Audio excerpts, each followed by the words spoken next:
What would you do if your life fell apart and you had to start over? Could one act of kindness change everything? Let me tell you a story about a Marine who thought he was invisible until someone unexpected sat down beside him and asked, "What do you need?"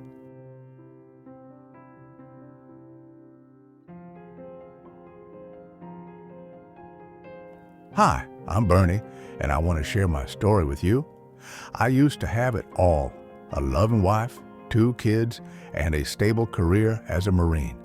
For 20 years, I served my country, traveling to places like Iraq and Afghanistan.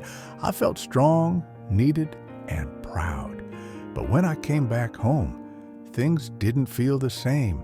Loud noises, crowded rooms, they sent my mind back to the war zone.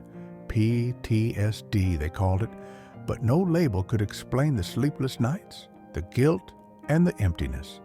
Things fell apart fast. My wife, Janet, tried her best, but I couldn't keep a job, and the bills kept piling up. Eventually, she left, taking our kids with her. I didn't blame her. It was my fault.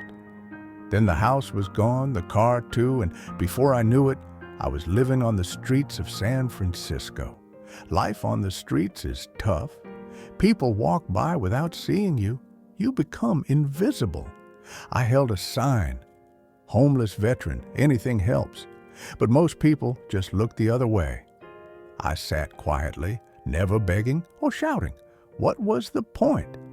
One evening, as the city buzzed with life, a man stopped. He didn't look like anyone special, just another guy in jeans and a baseball cap. "Mind if I sit?" he asked. I shrugged. "It's a free sidewalk." That man turned out to be Elon Musk. Yes, that Elon Musk.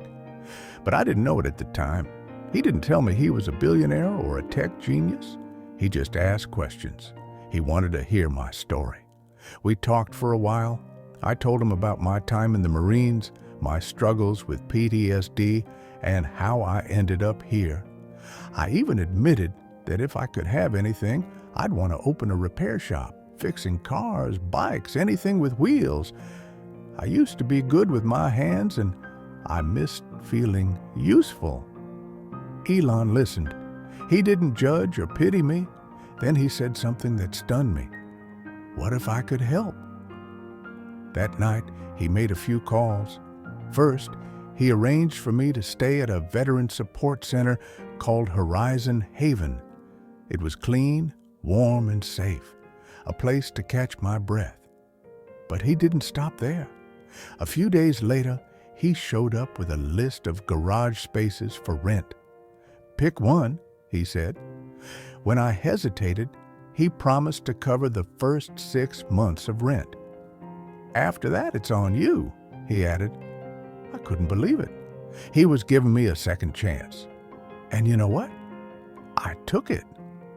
2 weeks later, I stood in my very own garage. The sign outside read, "Bernie's Repairs." Elon had set me up with tools, supplies, and even my first client, a local construction company with a fleet of trucks that needed fixing. Now, my shop isn't just a business, it's a lifeline. I fix cars and bikes for a living, but I also offer free repairs for veterans and train young people who want to learn the trade.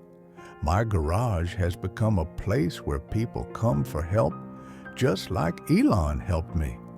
If you saw someone sitting on the curb with a sign, would you stop?